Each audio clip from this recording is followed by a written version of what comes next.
Hmm. Uh, huh?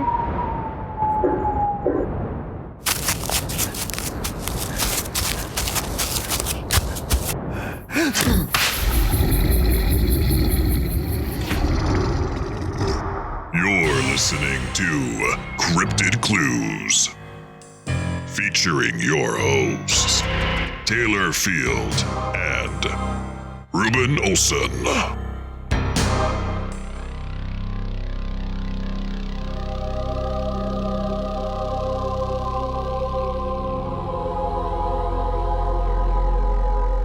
Welcome back once again, ladies and gentlemen and people folk. It's time for another episode of Cryptid Clues. I'm your host, Reuben, as the intro has already said, and our other host.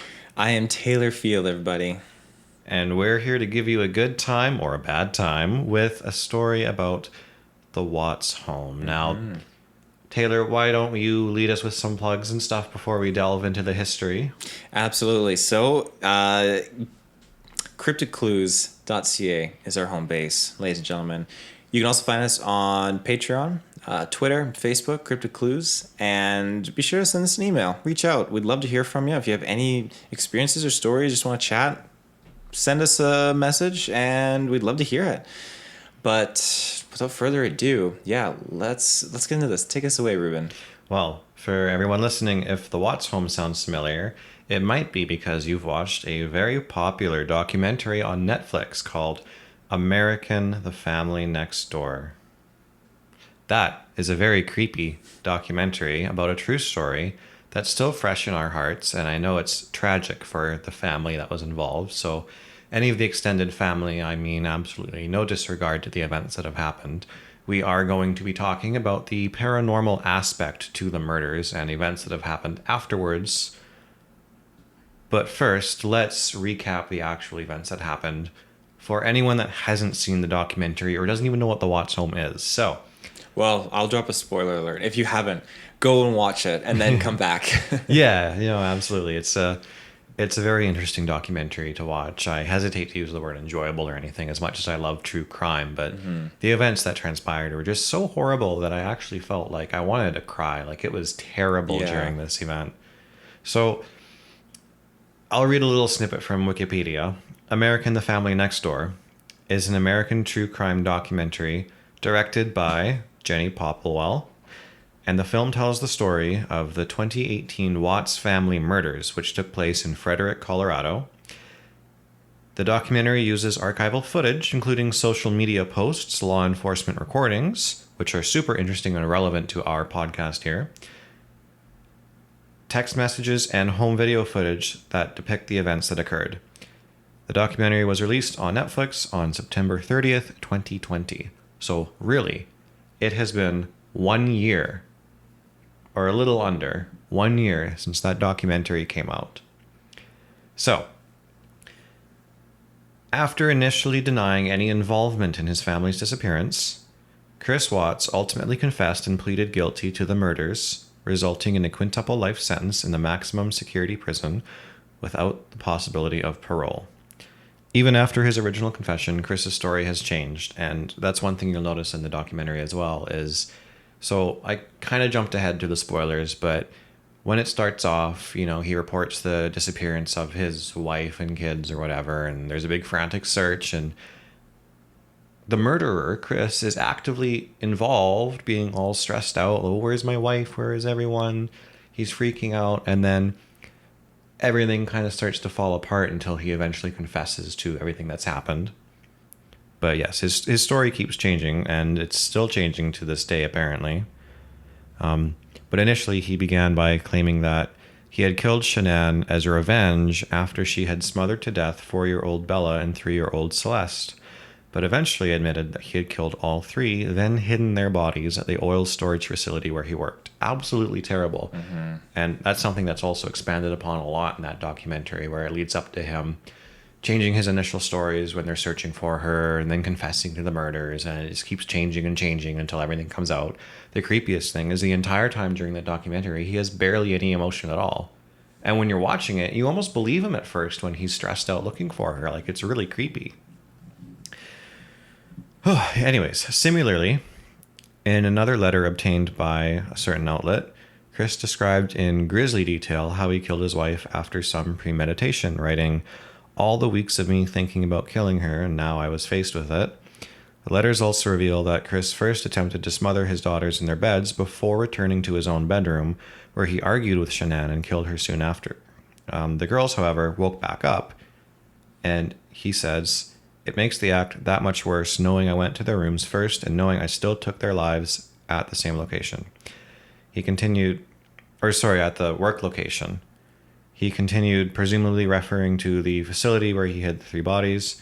The only justification he offered for the senseless killings, and the hypothesis put forward by the documentary, is that he felt it was the only way to be with his affair interest, Nicole Kessinger, the colleague he had begun secretly dating a few weeks before the murders. "I knew if I took my hands off of her," he said, "she would still keep me from seeing his affair interest, Nikki." He wrote elsewhere in the letters, admitting to Cadel that he slipped oxycodone to Shanann, who was 15 weeks pregnant at the time of her death, in an attempt to cause her to miscarry. Chris wrote, "I thought it would be easier to be with Nicole if Shanann wasn't pregnant." Sorry, my notes are kind of scattered, so I'm kind of trying to add a little bit as I go from what I remember as well. But I can't perfectly English all of them together. Anyways, carrying on. For her part, Kessinger, who has said she was unaware that Chris was still married while they were dating, ultimately played a significant role in Chris's arrest after she got an uneasy feeling from his eerily calm reaction to his family's disappearance and voluntarily approached investigators to share what she knew. So that's a scattered bunch of words and sentences about how everything all came together and revealing that he was the murderer and that all this stuff had occurred. Terrible, terrible situation, and ultimately depressing as well for Shanann's family and everyone that was involved. Thank God that Chris Watts is in prison now. Mm-hmm. But the stuff that he did, it's just absolutely mind-boggling. Like, what were your opinions on it? I felt sick in my stomach again watching it. I hadn't heard about this, and then when you brought it to my attention, like, let's do it for the episode because of the paranormal side to it, and all in all, I thought, okay, yeah, I watched it just the other day, and it totally caught me off guard.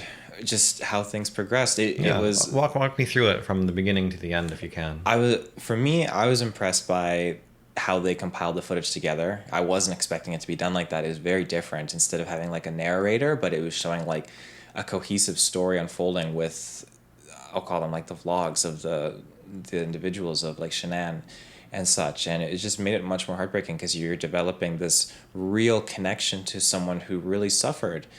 And when it comes to how he acted, now, right from the get-go, again, they kind of dropped a little bit of an, what's the word? A little bit of like a red flag when the family is there, goes into the house with the cop, and they start talking about how he Watts is acting weird. He's just like leaning side to side, and it's just very different. Mm-hmm. And that's, again, your suspicions. And they confirm at the end, like most of these cases are the husband. So as it goes on, he's still trying to lie his way through it, and it leads to him unveiling what he did. And again, as you said, the story changes so much. At the end of the day, though, she was buried out there, and those kids were connected with those oil containers, and it just hurts so much to know that's what happened. Like, from me, who, I'd love to, get a family going here in the future, and when I see that scenario of this guy who has it all, he's got the wife, he's got their own house, they're great jobs, and they got 2 great kids with the 3rd one coming. That is like my dream. Like, that is like, I don't need a lot in life, but to have that's like the best. And for him to throw it away, it hurts my soul. Like, that's horrible. And he didn't just throw it away. He could have left. Yeah. But instead, he tried getting away with things behind the scenes and kept digging himself into a hole until he thought the only way out was to commit murder, which was terrible. Well, he made a point of saying, too, if he had not, I think, met his... I guess was she classified as a mistress? Is that Yeah. the correct term? Yeah. If he had not met his mistress, then he wouldn't have second guessed his relationship in his marriage. I think he said that in the documentary. But I mean, I feel like that's trying to justify his actions. Like, I feel like whatever it was, he clearly had something like this in mind for a while. Yeah, no, it was definitely a very interesting documentary, and the weird thing about it is the amount of police body cam footage coming out of this documentary and some behind the scenes footage as well actually shows a lot of paranormal activity that is not highlighted by the documentary or anything that was happening at the time. So this is something where now that it's been almost a year, like, people have gone back and they've looked at the documentary and they've noticed some strange little things going on that seem to line up with typical ghost sightings, audio recordings, and the like as well, that get very spooky. So we're going to dive into the evidence here in a little bit. Again, however, fair warning to anyone sensitive. I mean, I doubt there's any family directly related to this listening, but I don't mean any disrespect by exploring these topics. It is very uncomfortable just looking into it like I was last night. Oh, chills down my spine as I was listening to some of these recordings and stuff. Like, is it real? What does that mean for the family? What does that mean for, like, the possibilities of afterlife and such, right? Like, there's so many different possibilities we're going to explore. And as we do with every Cryptid Clues episode, we're going to present a bunch of different topics and slowly work our way into the crazier and crazier ones too. Yeah, of course. One thing I want to say, again, I tried looking into paranormal stuff, and that's why you're leading, because you found so much stuff in regards to this. And I was coming up short. Like, I really wasn't. And I reached out to a few other people in regards to this too, and they're like, no, as far as I know, it's just a, cut and dry, black and white, just murder case. And I think most people don't know about the paranormal aspects. So I am extremely intrigued by what you have. Well, we've got lots. So and the best part about this too is if you know where to look, you can find all of that stuff just by exploring the documentary or by going online to YouTube and looking at that police body cam footage. That's all you need to do to find what feels like actual solid evidence for ghost sightings in the Watts home. It is super creepy. So, leading into that, as everyone can hear, Taylor hasn't been able to find anything. So, I think what we're going to do for the first time since we started this podcast is take a little break in between ads here. And I'm going to show him a video while you listen to a lovely word from one of our advertisements that we don't know what it is yet. Sound good? That sounds perfect. We'll be back in like 2 seconds. But for us, it'll be 11 minutes. Okay. See you in 11 minutes. And we're back. What was seconds for you? I was absolute crazy. It wasn't just 11 minutes, 15 minutes. You showed me some additional things that we're going to talk about, and I am just blown away. I found the video I thought I couldn't find anymore, and I just happened to find it here, which is awesome. I'm glad I was able to show that to you. Of course, I can't show anything to the viewers, which kind of sucks, but after we go over all this... We'll put the links in the blog for people. Yeah, let's do that.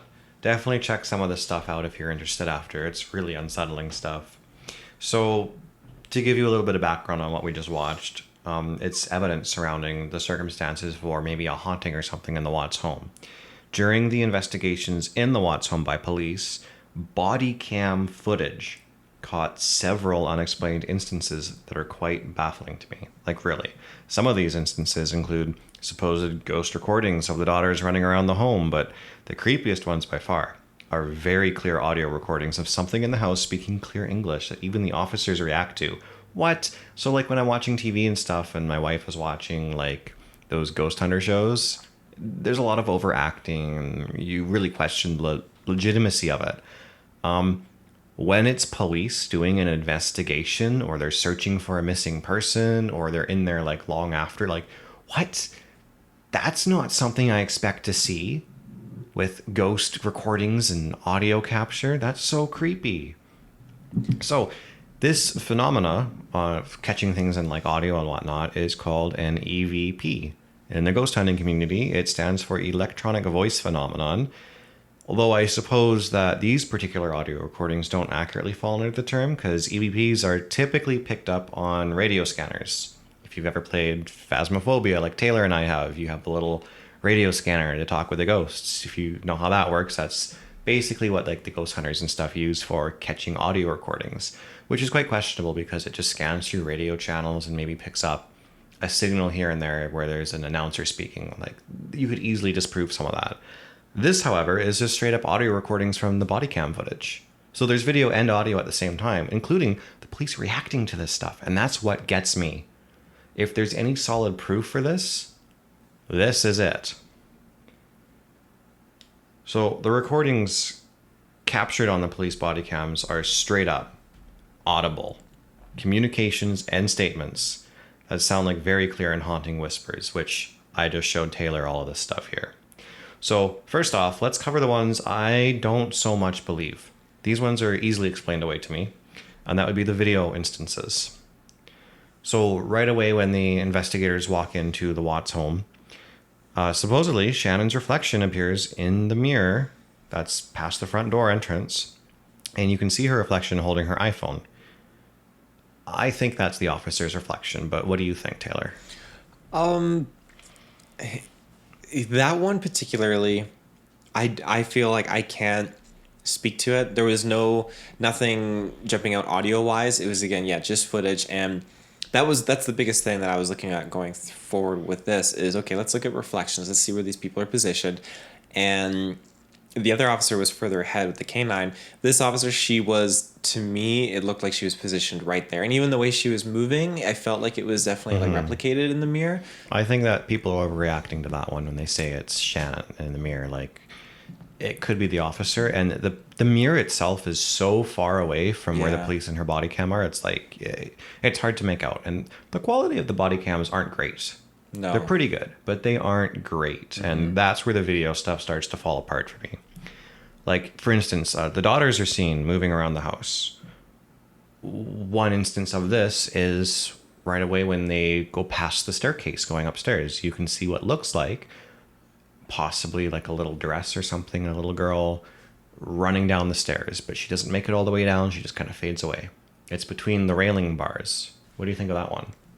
That's another... That was another thing that actually like really just like sold me on it made the hair stand up on my arms. That scenario with the rails though, and again I'm approaching this with a sense of not trying to debunk anything, but I'm just trying to, I guess, rationalize certain things. And when you look at rails like that on an angle, especially with a camera, it can create illusions. It can create so many different, not like a refracting spectrum. rainbow effect. Exactly, like something is there, and I know this because I've done it with cameras, just not to recreate scenarios, but just experimenting and just playing around, and it's doable. So if that's the case here, then I believe it.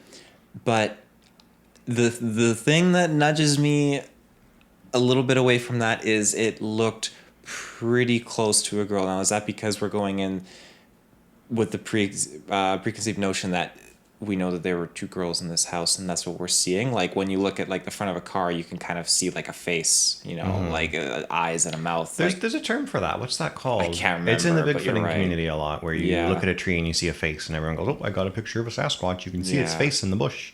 Yeah. Anyway, with the daughters running around the house, and I showed you these videos. I didn't show you everything. There are more, but they're more questionable than what I showed you. So there's some footage where the investigators are upstairs in their initial investigation, and you, like, clear as day, see a little girl in a little dress behind one of the officers. That one was debunked. So in their first investigation, before the bodies were even found, it was actually Shannon's friend Nicole who alerted police to Shannon's disappearance, and she was outside the home when they arrived. So this is in the documentary where this supposed ghost footage was found. Nicole had her daughter with her outside the house. They never really talked about her, but it makes sense that she would have followed Nicole into the house with the police. And she was probably running around the home. That makes sense.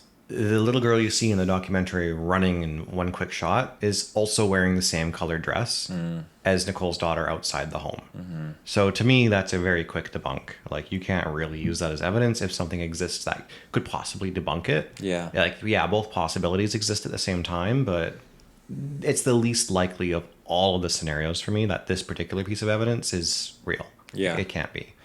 At least for me. So those ones are quickly debunked. But a later video from a break-in shows a shadow moving quickly across the entrance to a room. And you can kind of see it. There's a policeman. He reacts and whips up his gun. There's a shadow that just goes from right to left. And his flashlight on his gun is coming up from a different angle that shouldn't work with the shadow moving across like that. And he follows the shadow too. Like he moves his gun to the other side where he thinks something would come around. Yeah. And so this particular break-in was a report where a lady had broken into the home. Neighbors had gone, oh, some lady just entered the Watts house. And this is all after the murders and stuff, like after the bodies are found. When the police show up and are looking for this break-in person, the lady never leaves. So CCTV cameras capture a woman entering the home. She never leaves the home. But the garage lights turn on. So that's super creepy. The policemen don't find anybody. And that's when that shadow's recorded. And you get some more EVPs and stuff as well, which we're going to cover the audio recordings pretty quickly here. But what's your opinion on that one? That to me is setting the stage up for something that I'm going to eventually lead into and kind of like my sum of thoughts here. But I find that really interesting. And I feel like that's at its core a significant similarity to many other kind of paranormal experiences. Are you see these I'll just use the term spirits, call them whatever you believe in, but for now I'll use the term spirit. When you see these spirits and they're performing these actions, and it's so easy to kind of, again, mistake it for someone intruding or something like that. But as an officer and you're going into this scenario and there's no sign of anything, but you have the footage, it's just, what do? They cleared that whole house. They were moving together as a unit downstairs and then pushed to go upstairs. And upstairs, that's when it leads to the next scenario. Every time they clear a room, too, they leave another officer behind to guard the room. Yeah. So no one can pass them and escape the house. Yeah. That's what really sells it for me. Moving on from there, let's talk about those EVPs. So these are the audio recordings that show up in some of these videos of the body cam footage. Now, some of the EVPs are pretty poor. It's just a very faint whisper or a mumble or something, and it could be an audio glitch, and you might go, oh, that almost sounds like a voice. But there's a few that are full-on sentences that are not being said by any of the police officers because, A, they don't have a need to whisper any of these things. Why would they say this? They are investigating the home for a missing person first off, and in later footage is they're just investigating the home for evidence. There's no need for them to say some of these sentences. So let's talk about those. The first EVP is captured by police body cams, which are the indistinguishable ones I'm going to skip over. However, there is one near the beginning when they first investigate the home that's a very clear no. Do you remember the no in that video? I remember the no. Yeah. So when they first enter the entrance and we see Shanann in the mirror, supposedly, it's followed up by a police officer hearing a few whispers, which they don't really react to at first, and then a very audible no, but in a girl's voice. Supposedly Shanann or somebody, correct? That one to me could be anything. It could have been the officer seeing something unsettling or maybe looking at something going, oh no, like whatever, but they don't really have a reason to say that either, so I don't know what to believe for that one. Yeah. What are your thoughts on the no? Again, it coincides with where I'll get to with my final thoughts, but when you have certain technology, as you said before, that picks up signals and different wavelengths of audio, it can be jumbled up, but you can pick certain things. And I think it's what they're saying is usually what these investigators look for. That can kind of be tells or giveaways is what they're experiencing. But when you have officers of the law who have no business at all trying to set the stage of a paranormal scenario, that are in there the first day for like morning of trying to figure out, okay, where is this woman? We need to find her and her kids. And they're in there with their mediocre body cams that are picking that up. That is powerful. Actually, you bring up a good point. There's a good chance that the officers didn't really understand a lot of what was being whispered or said in those EVPs. Their body cam picked it up pretty clearly, but they could have just been feeling a chill when they react to some of this. There's a couple sounds upstairs they seem to react to as if they actually full on hear it, but the ones in the entrance and like the no and some of the softer whispers, they don't seem to realize are there at all. Yeah. So moving on, we'll get into a couple of the good ones here. There's a really good EVP when the officers are investigating the upstairs and you hear, "This is our home." It's whispered, yes, but it's clear. And that's what really got me. It caught me off guard. That's like a 5 out of 10 for an EVP. Does that sound like a low rating? Yes, it does. I'm hesitant to give them a high rating. But anyways, there's no need for the officers to say that. So it's not them. They are looking around a room and they hear that. No, thank you. I think that This Is Our Home was one of the first ones that pops up too. That's like really unsettling. What did you think when you heard that one? It again, it makes the hair stand up on my arms. It just is terrifying because you have this scenario where, okay, is this something that is going to get aggressive? Is it like passionately going to defend its territory and its area all of a sudden now? Like, it's crazy to think about. And I do feel like these scenarios that are born out of hatred, especially killings and murders, I think it leaves, I don't want to say blueprints, because that's the wrong word. I want to say it leaves... Like an imprint? Imprints, thank you. Yeah, it leaves imprints. And this is something that these spirits are imprinted on this property now forever. And they'll defend it, aggressively too, if it comes to that. So then afterwards, this is where the officers start to notice this. When they're investigating the wardrobe of an upstairs bedroom, an almost kind of backwards, backmass sounding giggle can be heard. It's not super clear. I'd give it a 3 out of 10.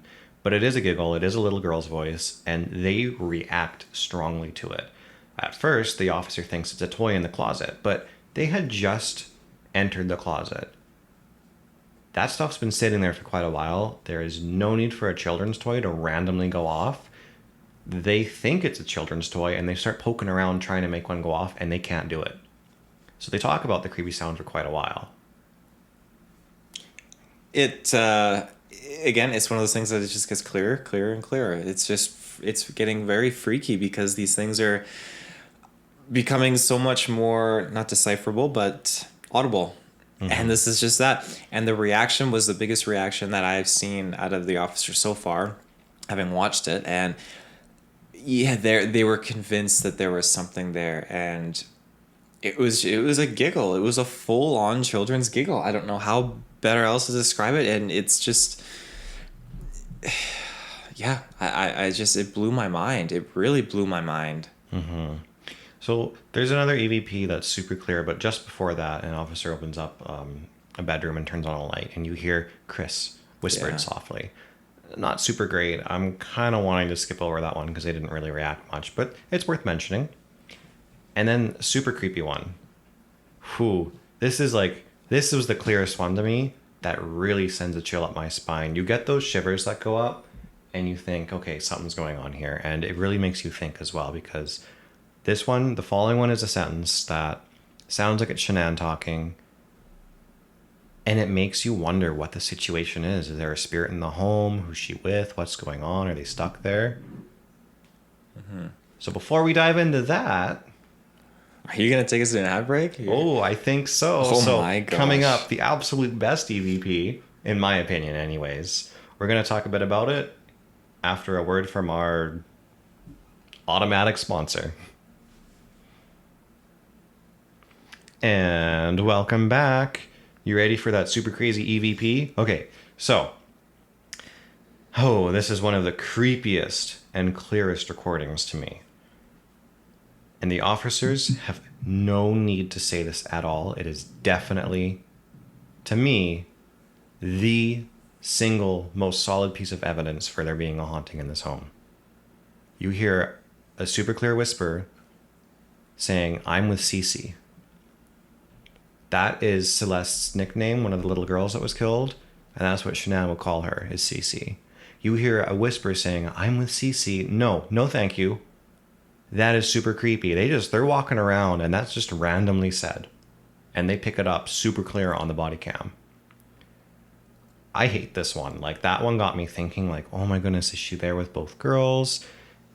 Are they stuck? Like, is this some kind of other presence that's pretending to be them? Like, we don't know. We're going to get into that later, but this is the proof that I think there's something going on.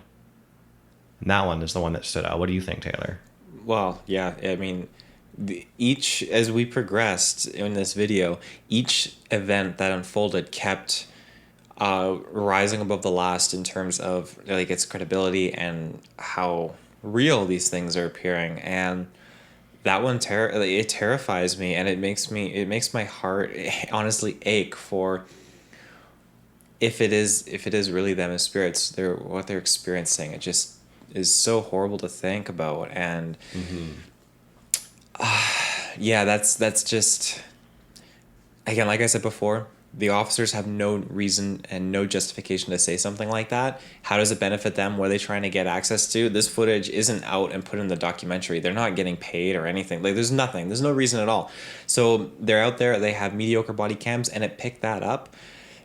Now, I'm amazed that this footage got released publicly and we're able to look at, because I feel like this footage should have been kept on the down low, because it was a lot of footage. Mm-hmm. It is a lot of footage, and the fact that they didn't even seem to know there was, like, quote unquote ghost evidence going on in here, but the internet found it, and now it's led to this. So during the investigations, like, that was the big one, and I think that's where I'm going to leave it for the EVPs. The following ones, you get some more nonsensical whispers and some kind of clear moans, which are a little disturbing. I don't like the moans. And then back to the break-in one where they're investigating. You hear some children's voices, but it's all nonsense. Like, you can't really understand it. So that's going to be it for our topic on the EVPs.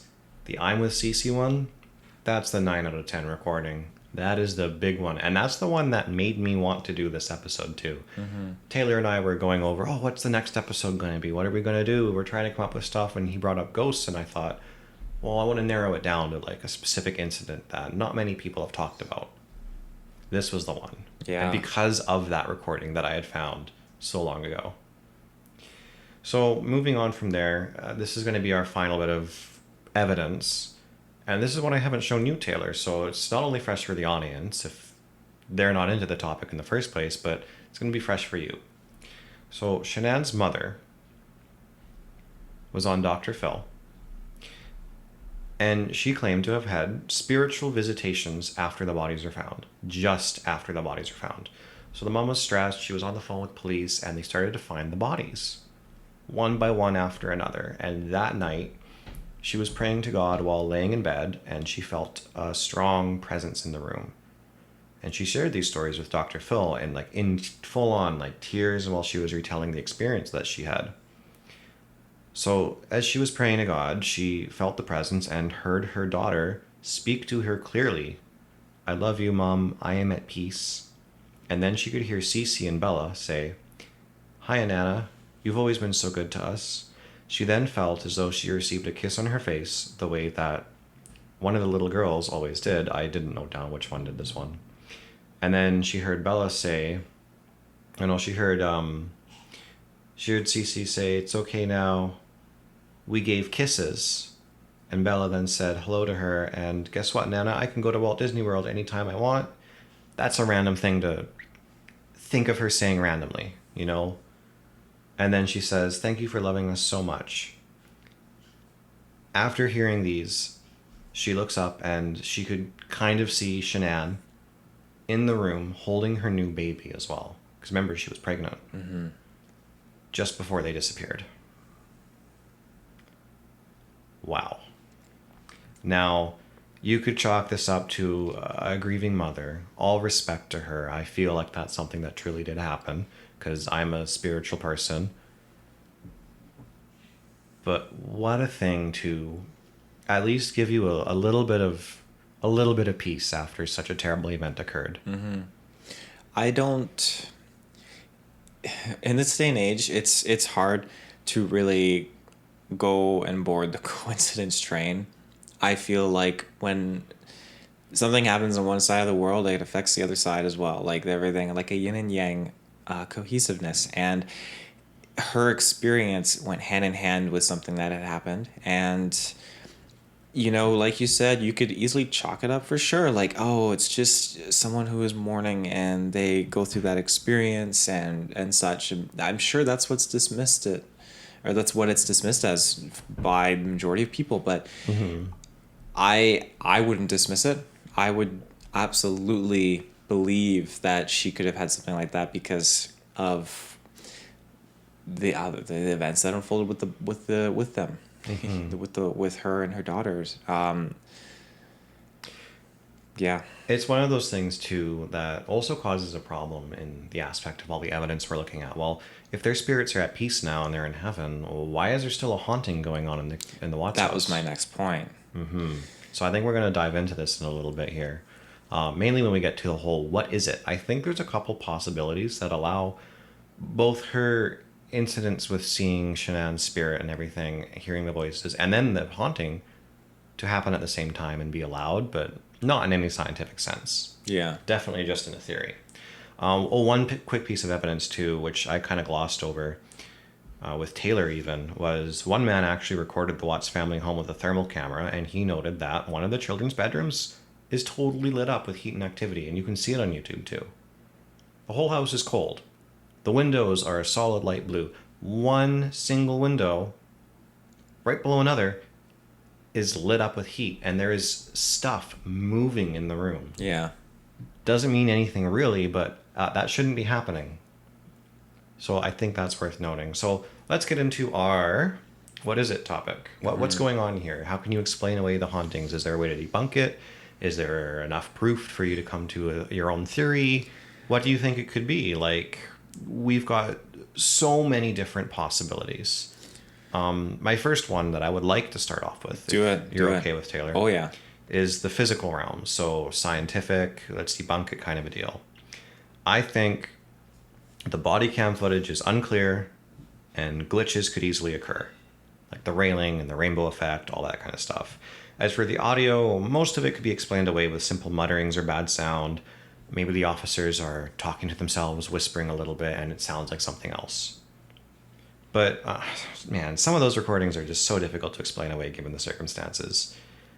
And that starts to bring me into one of the weirder topics, which is, do you think human life could perhaps be so potent that sudden death could leave an impact on reality and like allow a remnant of what we are to remain, even though your spirit leaves and you go to heaven, that there's a part of you that stays behind and could be responsible for ghost sightings or hauntings and things like that? I mean, I've never thought of it like that, because you're saying like branching off into two different... Well, it's like a recording, like an energy signature. Okay, now see that, when you put it that way, that's definitely something that I was leaning more towards in that realm, because, and I say that based on the fact that as they're going through the house, the events that were happening were, at least to me, they seemed to be kind of, I don't want to say telling a story, but they were going along as if it was recounting events that you could say happened. Like, again, the story coming from the father was changed quite a bit. It wasn't very reliable. But when you have these phrases and even the way these certain figures and spirits are moving and like body cam footage, like them hiding in the closet and giggling, you know, her saying like, I'm with Cece, that could be the dad like wondering. Playback of an event. Yeah, it's playing it back. And or an like, argument, like this is our home. Exactly. And this is all stuff that could have happened that night of. And her walking into the house, that could have been her getting home when she got back home that night. The right? light turning on and exactly playing the playback of, oh, Chris. You know, Exactly. There's so there. That's what I kind of believe in, and it's something that I've seen replicated in films as well, and stuff like that. And I just think that it's my go-to as far as an explanation is. But on the sense of them being also gone to heaven and it's playing a playback, like an imprint, I could see that, and it scares me the opposite end of the spectrum of that, because I'm not sure if that's where you were heading to unless you had something in between, but that's where it gets dangerous and very terrifying. Yeah, I mean, quickly, like if you believe in ghosts, and I definitely believe that everybody possesses a spirit and that there's life after death. I won't get into the differentiation between spirits and souls and stuff, but for now, let's pretend you're a ghost. You control a meat suit that pilots an immobile skeleton. That's super crazy to say. That sounds like a sci-fi thing. Anyways, if you die and your ghost is left behind, is there a certain period of time that we remain after death? Is it possible that if we suffer an unfair circumstance, we can choose to remain behind if there's a heaven and hell? Or do we not even realize that we are gone and that's what triggers something like that to happen? Do we wander around until we're comfortable with our deaths and then we're sent to the afterlife? Or, like, there's a million different scenarios for explaining ghosts, especially when you start to delve into spirituality and religions and stuff like that. And as a Christian myself, I mean, I have my own beliefs on what ghosts are. But in the physical realm and the science, I'm also thinking, well, the imprint thing is quite likely too, like the whole leaving behind an energy or something like that. Yeah. And I think that kind of brings me into the scary part too. So this is really delving into, with the mother's events happening at the same time as the hauntings, and that would be dun dun dun demons. Moving into this topic again, like you said, all due respect, if by some chance any family or relatives or friends of that whole experience are listening to this, we mean no disrespect. We're just exploring this. Yes, like it's a terrible thing. So demons, like when such a terrible act is committed in a place, I think it could definitely become a welcome portal of sorts for evil to haunt. Like it's just an invitation. Like come on, if you think to yourself demons exist, okay, let's just, if you don't believe in demons, pretend that okay, heaven and hell exists for you. Demons exist, angels exist. Demons want to lead people away from heaven and Christianity and all that kind of stuff. That would be an easy invitation to start haunting, pretending to be spirits that were there, or those people, and just lead people away from the truth. For what purpose? Probably for some nefarious, again, tricking people purpose, or inviting evil in. Maybe even both things could happen at the same time. The energy imprints, the ghosts could remain behind for a little bit before they go to heaven or hell or whatever, and then there could also be evil spirits or demons present as well that are trying to mess with things, you know? Like there's a multitude of things that could all be happening at once. It's not just one theory or another, although I think it's less likely. But I mean, Chris definitely welcomed demons into the home when he committed such a sinister crime. And I think it's very easy for demons to pretend to be spirits of the dead. What do you think of that, Taylor? I think you're absolutely right. That's when heinous crimes are committed and these things can replicate and come off as an appearance as loved ones. I totally believe it's a sense to weaken the close ones around, because they want to seduce and get into them as well. And that gets, it's literally like a virus. Like it's how it spreads. It sneaks in, it takes advantage of your weaknesses, turns it against you, and then it tries to take hold on you and then do the same thing elsewhere. And you're totally right. When horrible things happen in homes, that's how houses get haunted. It's because of these horrible things that happen. And I'm not saying all spirits are bad. There are definitely certain scenarios that, old movie theaters and stuff where it's just someone walking by that might have just died of a heart attack in there or something like that, and he still wanders the halls, whatnot. But or even an energy imprint or something like exactly, that. Exactly. Yeah. But I certainly wouldn't dismiss ever the event that, unless I had an experience myself in such a scenario. But I wouldn't be big on dismissing the fact that there are things that definitely will reappear and remanifest as familiar things to us to lure and seduce. And I hope that's not the case here. I don't believe it's the case here. I really don't. As far as like a timeline goes, the events of him capturing the thermal imagery on the window, was that, no, that was before or after? That was way after, right? When That was the mom way had the after. experience? So that was way, way after. This is when Okay. there's teddy bears and gifts on the Right. front porch to mourn the passing of Shanann and the kids. Okay. Because if she had her experience, it would have been, what, 4 or 5 days after, right? When the bodies were found. Right, yeah, I think that was within the week. Okay, interesting. Gosh. Yeah, I don't know what else to say on that. It's just it's absolutely crazy. Well, I think we're almost at the end of the episode, so let's explore a couple of topics and then we'll close it up. Now, again, no disrespect to the family, and I don't think anyone should ever do this. Stay away from that house. I know the family has said that it's not a tourist attraction. They don't want people going there. But to you, Taylor, specifically, in general about this kind of scenario and house and deal, if you could go to a home where a terrible event like this has occurred, would you stay the night in the house?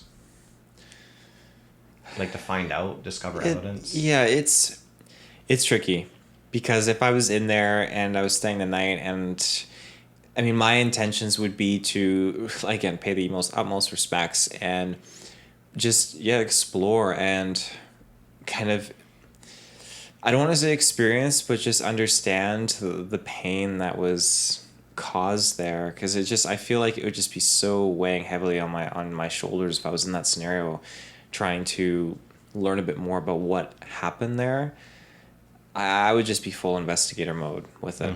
I wouldn't. I'd stay away. You'd stay away? Yeah. I didn't know that was an option. You tricked me again. Always getting you when I bring up the topics first. Now, I only wrote down 2 topics, so here's my last one, and this is our closing thought for the day.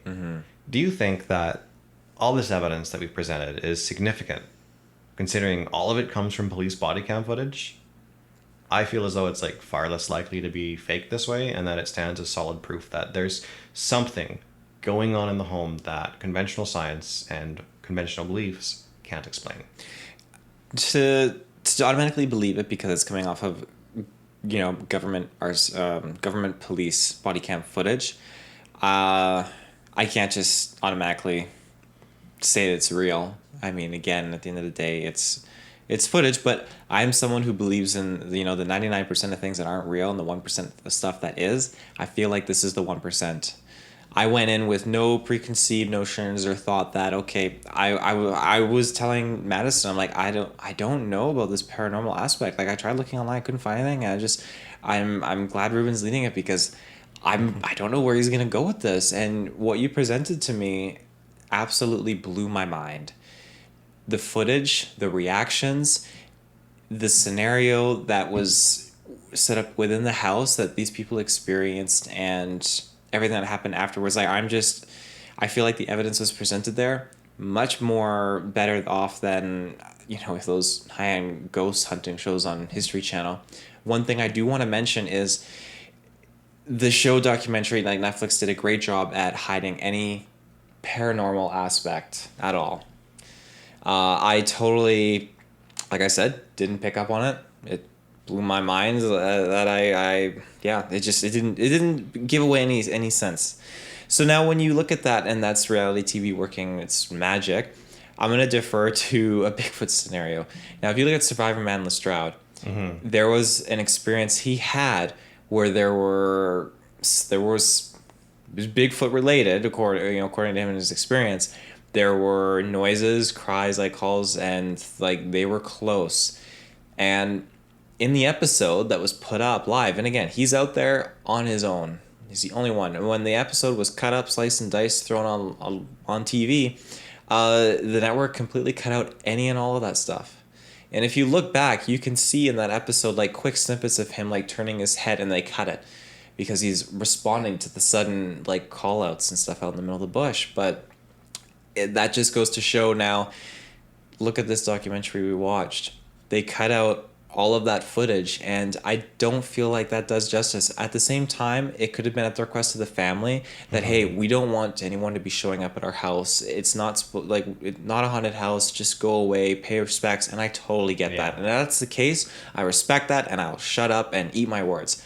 But if it's the network just trying to like cover up and take matters into their own hands, trying to hide the truth a little bit, I feel like that's not doing justice, because I feel like people should know that the mom had this experience and that there was a moment of peace for the family. I think that's very, very important. So that's where I'm ending it. That's me closing it out for myself. All right. Well, thank you for listening today, ladies and gentlemen and people folk. It's unfortunately time to end this episode of Cryptid Clues, and I will once again let Taylor take us out. Yes, we will be back next time. We'll be talking about owls and alien abductions. It'll be the next and episode. you're going to be leading the charge. I'll be leading the charge. Because I talked way too much this episode. No, I'm glad you did. But yeah, be sure to check us out at CryptidClues.ca, CryptidClues.gmail.com, Facebook, Twitter, Patreon. Check us out. Send us a message. Let us know what's going on. And we'll see you guys next time.